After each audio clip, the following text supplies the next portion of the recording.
Doctor, is here transplant is really safe और इसके कौन कौन से पॉसिबल साइड इफ़ेक्ट्स हो सकते हैं? अगर आप हेयर ट्रांसप्लांट प्लान कर रहे हैं तो इस वीडियो को ज़रूर देखें।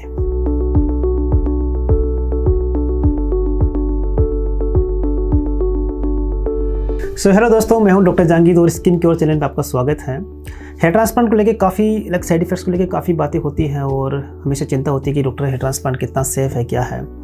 तो देखिए, वैसे तो हेयर ट्रांसप्लांट एक मिनिमल इन्वेजिव सर्जरी है। मिनिमल इन्वेजिव सर्जरी का मतलब ये होता है कि ये ज़्यादा स्किन के डीप नहीं होता है। स्पेशली FUE तो बिल्कुल नहीं होता, because we are just playing in the skin only for few millimetres. Okay, तो इस तरह से तो वैसे मिनिमल इन्वेजिव सर्जरी है, बट कोई भी सर्जरी होती है ना कहीं थोड़ा बहुत अपना एक साइड इफेक्ट रिस्क ज़रूर करती है। तो इसके कौन कौन से साइड इफेक्ट्स होते हैं और कैसे कैसे हमें ध्यान रखना है, इसके बारे में जानेंगे। इस वीडियो को हम इस तरह से डिवाइड करेंगे कि सबसे पहले डॉक्टर क्या आपकी चीज़ों को ध्यान रखता है और डॉक्टर ये कैसे डिसाइड करता है कि you are fit for the surgery. Second, कि वास्तव में कौन कौन से पॉसिबल साइड इफेक्ट्स हो सकते हैं during hair transplant and post hair transplant. And third, आपका क्या काम रहेगा अपने आप को सेफ करने के लिए। तो सर्जरी के लिए सबसे पहले सेफ्टी एश्योर होती है आपकी और डॉक्टर के मिलने से। ओके, तो जब आप सबसे पहले डॉक्टर से मिलोगे तो डॉक्टर आपसे कुछ क्वेश्चंस पूछेगा अपने मेडिकल हिस्ट्री के बारे में या करंट हिस्ट्री के बारे में, जैसे कि आपको कोई डिजीज़ तो नहीं है पुरानी, या फिर कोई आप मेडिसिन तो नहीं ले रहे हो, या आपको किसी चीज़ का कोई फोबिया तो नहीं है, या फिर कह सकते हैं कि कोई एलर्जिक रिएक्शन तो पहले से नहीं हुई है। तो इन चीज़ों के बारे में आप अच्छे से बताइए। सेकंड, क्या करेंगे, डॉक्टर कुछ आपका एग्जामिनेशन करेंगे। उस एग्जामिनेशन में आपका बॉडी का एग्जामिनेशन और स्काल्प का एग्जामिनेशन, ये दोनों रहेगा। बॉडी में देखेंगे कि ठीक है आपका बॉडी बिल्कुल फिट है या नहीं है। सेकंड, स्काल्प पे देखेंगे कोई डिजीज़ तो नहीं है किसी तरह का, जैसे सोरियासिस, सीबोरिक डर्मेटाइटिस या डेंड्रफ या कोई इन्फेक्शन इस तरह का तो नहीं है। कि ये सारी चीज़ें देखने के बाद में उसके बाद में डॉक्टर थर्ड पार्ट आएगा, डॉक्टर कुछ इन्वेस्टिगेशंस करेंगे। इन्वेस्टिगेशंस बेसिकली दो तरह से होते हैं। एक तो बेसिक इन्वेस्टिगेशंस होते हैं जो कि किसी भी सर्जरी से करने से पहले ज़रूरी होता है, और सेकंड होता है कुछ specific investigations. So basic investigations में जैसे कि CBC, LFT, RFT and HIV, HbA1c और कुछ इन्वेस्टिगेशंस होते हैं। अगर आपको कुछ प्रॉब्लम है पहले, जैसे कि BP या फिर डायबिटीज़ या फिर और कुछ हार्ट की प्रॉब्लम हो या फिर किडनी की प्रॉब्लम हो, उनके लिए कुछ स्पेसिफिक इन्वेस्टिगेशन डॉक्टर कर सकता है। ये सारे इन्वेस्टिगेशंस मीन्स आपका मेडिकल हिस्ट्री पार्ट, सेकंड आपका examination part and third investigation part. इन तीनों चीज़ों को देखते हुए डॉक्टर ये अश्योर करता है कि you are fit for surgery और नॉट। जब एक बार डॉक्टर ये देख लेता है कि आप फिट है या नहीं है, अगर फिट है तभी आपको सर्जरी के लिए हाँ करते हैं। अब बात करते हैं कि सेकेंड पार्ट पे कि कौन कौन से वास्तव में पॉसिबल साइड इफेक्ट्स हो सकते हैं ड्यूरिंग हेयर ट्रांसप्लांट। तो देखिए, हेयर ट्रांसप्लांट में सबसे कॉमन जो एक साइड इफेक्ट होता है कह सकते हैं वो है आपका पेन होना। ओके, सो माइल्ड पेन कभी कभी हो सकता है। पेन के लिए सभी डॉक्टर अच्छे से उसको मैनेज करने का कोशिश करते हैं और मैं भी बहुत अच्छे से करता हूँ। मैं कैसे पेन कम करता हूँ उसके लिए एक मैंने वीडियो बनाया है, उसको आप ज़रूर देखिए। और सेकेंड पार्ट होता है स्वेलिंग का पार्ट। अब स्वेलिंग दो तरह से होती है। पहला जो स्वेलिंग होता है ना वो होता है कि हल्का सा पानी के भराव की वजह से होता है, और सेकेंड होता है वास्तव में बॉडी के रिएक्शन की वजह से। जो बॉडी का जो रिएक्शन के बाद जो स्वेलिंग आती है ना वो आती है हेयर ट्रांसप्लांट के 1 से 2 दिन के बाद में। ओके, थर्ड अगर हम बात करें साइड इफेक्ट के, वो होता है ब्लीडिंग पार्ट। वैसे तो देखिए FUE के अंदर ब्लीडिंग बहुत कम होता है, लेकिन थोड़ी बहुत पॉसिबल है। लेकिन बहुत ज़्यादा ब्लीडिंग लॉस या ब्लीडिंग या ब्लड का लॉस बिल्कुल नहीं होता है, तो उसके लिए बिल्कुल वरी होने वाली बात नहीं है। ये सारे साइड इफेक्ट्स होते हैं, वो सारे माइनर साइड इफेक्ट्स हैं, no need to worry at all. एक साइड इफेक्ट जिसके बारे में हर कोई चिंता करता है या हर कोई जानना चाहता है, वो होता है एनेस्थेसिया से एलर्जी होना।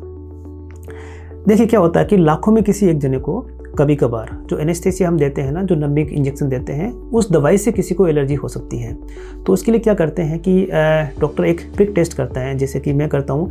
आपका जब बेसिक इन्वेस्टिगेशन करते हैं उसमें प्रिक टेस्ट भी करते हैं, उसमें श्योर कर लेते हैं कि आपको जो नंबिंग इंजेक्शन है उससे आपको एलर्जी नहीं है, या फिर आपकी पास हिस्ट्री में पूछ लेते हैं कि आपका, जैसे एग्जाम्पल, आपने कोई दांत की कोई सर्जरी कराई हो या किसी तरह का और सर्जरी कराई हो, उसमें नंबिंग क्रीम अगर नंबिंग इंजेक्शन यूज़ किया गया है तो डेफिनेटली आप बिल्कुल सेफ हो उस चीज़ के लिए। देखिए, एनेस्थेसिया से जो एलर्जी होती है ना वो वास्तव में कभी कभार बहुत ज़्यादा सीरियस हो सकती है, और उसका एज ए हेयर ट्रांसप्लांट से उसका ऐसा कोई खास रिलेशन नहीं है।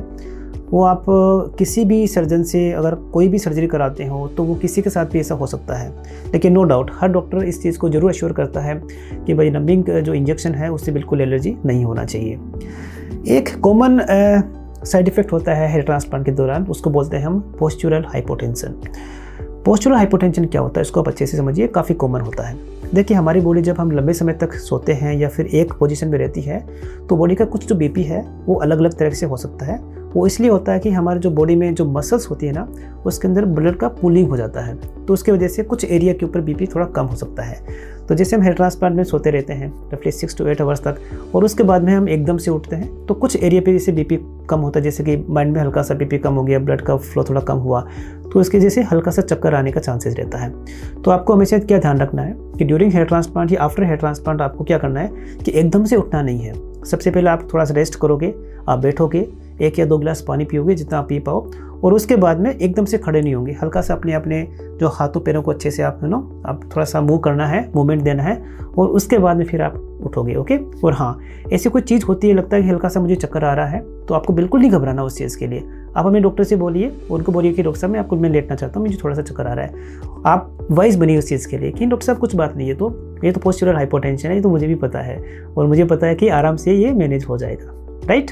तो ये कुछ साइड इफेक्ट्स हो सकते हैं जो कि ड्यूरिंग हेयर ट्रांसप्लांट हो सकते हैं। अब बात करते हैं कि पोस्ट हेयर ट्रांसप्लांट कौन कौन से साइड इफेक्ट्स पॉसिबल हैं।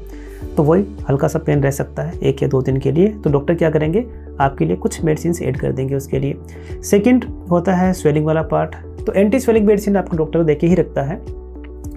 थर्ड पार्ट होता है ब्लीडिंग वाला पार्ट, और जैसे मैंने बताया कि FUE के अंदर खास ब्लीडिंग होती नहीं है।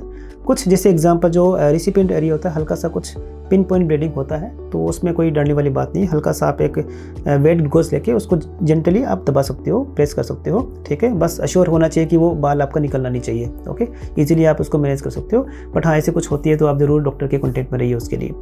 और फोर्थ कह सकते हैं कि थोड़ा सा चैलेंजिंग होता है, वो है इन्फेक्शन वाला पार्ट। तो इन्फेक्शन के लिए नो डाउट आपको कुछ मेडिसिन पहले देंगे डॉक्टर, एंटीबायोटिक्स, और एंटीबायोटिक्स को नेक्स्ट 7 डेज़ के लिए उसको कंटिन्यू करना है।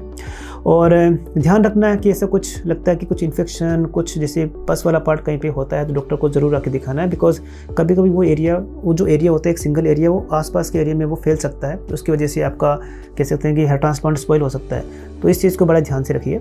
सो इन्फेक्शन वाला पार्ट में 2-3 चीज़ों को ध्यान रखना होता है कि एक तो इन्फेक्शन कभी कभार जब हेयर ट्रांसप्लांट हम करा के जाते हैं उसके बाद में हो सकता है, या फिर कभी कभी जब क्रस्ट रिमूव करते हैं रफली 10 to 15 डेज़ के बीच में, उसके बाद में फोलिकुलाइटिस होने का चांसेस रहता है, क्योंकि वो क्रस्ट रिमूव हो चुका है, तो वहाँ का जो आसपास का एरिया है फिर से एक्सपोज हो चुका है, तो वहाँ पे इन्फेक्शन हो सकता है। तो नेक्स्ट 1 से 2 महीने तक आप डॉक्टर के अच्छे से कॉन्टेक्ट में रहोगे, और हाँ इन्फेक्शन वाले पार्ट को आप अच्छे से मैनेज करोगे। ओके, हर चीज़ को डॉक्टर को बताते रहोगे। तो ये था आपका during hair transplant and after hair transplant कौन कौन से पॉसिबल कॉम्प्लिकेशंस होते हैं या हो सकते हैं। अब है कि आपकी क्या जिम्मेदारी है। तो देखिए, सबसे पहले आपको ये समझना पड़ेगा कि हेयर ट्रांसप्लांट कौन करता है। सिर्फ डर्मेटोलॉजिस्ट या फिर जो प्लास्टिक सर्जन होते हैं उनसे आप हेयर ट्रांसप्लांट कराइए, क्योंकि वो आपको क्या करेंगे कि कोई कॉम्प्लिकेशन वगैरह होता है उसको अच्छे से मैनेज कर पाएंगे। मेडिकल में हम एक वर्ड यूज़ करते हैं, उसको बोलते हैं अलार्मिंग साइंस। अलार्मिंग साइंस का मतलब ये होता है कि हम किसी भी बीमारी को, किसी भी आने वाले जो कह सकते हैं कि कोई चीज़ को कितना जल्दी पहचान पाए। ओके, तो एक अच्छा डर्मेटोलॉजिस्ट, अच्छे प्लास्टिक सर्जन्स क्या करेंगे कि अर्ली स्टेज में पहचान लेंगे कि हाँ इनको ये तकलीफ होने वाली है, और इसको हमें अभी से ही उसके बारे में मेडिसिन या जो कुछ एक्शन लेना है अभी लेना है, अर्ली स्टेज में लेना है। तो जितना अर्ली स्टेज में आपका जो कह सकते हैं कि एक्शन लेंगे, आपको वो कॉम्प्लिकेशंस होने ही नहीं देंगे, या फिर होगा तो उसका ज़्यादा इम्पैक्ट या फिर ज़्यादा कह सकते हैं कि नुकसान ज़्यादा नहीं होगा हमें। राइट।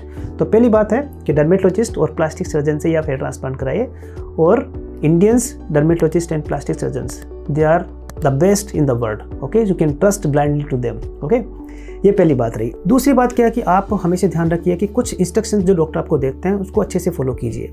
तो मैंने एक हेयर ट्रांसप्लांट से पहले किन किन चीज़ों का ध्यान रखना होता है, प्री हेयर ट्रांसप्लांट कौन कौन से इंस्ट्रक्शंस हैं, कौन कौन से रूल्स हैं, ओके, उनके लिए मैंने एक छोटा सा वीडियो बनाया है, वो मैंने कमेंट बॉक्स में लिखा हुआ है और उसका लिंक दे रखा है, तो उसको आप ज़रूर देखिए। तो उनको ज़रूर फॉलो कीजिए आप, ताकि ड्यूरिंग हेयर ट्रांसप्लांट जो भी कॉम्प्लिकेशंस होते हैं या तो नहीं होंगे या फिर बहुत मिनिमाइज होंगे। Third and most important, last and most important, ये है कि कभी भी हड़बड़ी में आप ना हेयर ट्रांसप्लांट का डिसीजन मत लीजिए। अच्छे से आप टाइम दीजिए अपने आप को, अच्छे से सोचिए, हर चीज़ को आपको अच्छे से समझना है और उसके बाद में हेयर ट्रांसप्लांट करना है। काफ़ी लोग बोलते हैं कि डॉक्टर हम क्या नेक्स्ट डे कहाँ पे जा सकते हैं क्या? बिल्कुल नहीं जाना आपको। You have to wait for at least 7 days. 7 days आपको अच्छे से अपने रेस्ट देना है और डॉक्टर के सुपरविजन में रहना है, डॉक्टर के कॉन्टेक्ट में रहना है। कभी कभार ऐसा होता है कि आप किसी दूसरी सिटी में जाके हेयर ट्रांसप्लांट कराते हैं, तो आप जिस सिटी में अपने रहोगे वहाँ पे किसी न किसी डॉक्टर से आप ज़रूर कॉन्टैक्ट में रहना, ओके, ताकि कोई इस तरह का कोई कॉम्प्लिकेशन वगैरह हो तो वो अच्छे से उसको मैनेज कर सके। तो दोस्तों ये था हेयर ट्रांसप्लांट में कौन कौन से कॉम्प्लिकेशंस हो सकते हैं और कैसे कैसे हमें हेयर ट्रांसप्लांट को सेफ बनाना है। ओके, सो मुझे उम्मीद है कि ये जो वीडियो है आपको पसंद आया होगा। और हाँ, किसी से कोई क्वेश्चन हो तो मुझसे ज़रूर पूछिए हेयर ट्रांसप्लांट के बारे में, मैं उसका रिप्लाई करता हूँ। और इस तरह के वीडियो को देखने के लिए ज़रूर आप सब्सक्राइब कीजिए चैनल को। तो इन चीज़ों को ध्यान रखिए और मुझे उम्मीद है कि आपका जो हेयर ट्रांसप्लांट है वो काफ़ी सेफ रहेगा। So have a safe hair transplant. Thank you so much.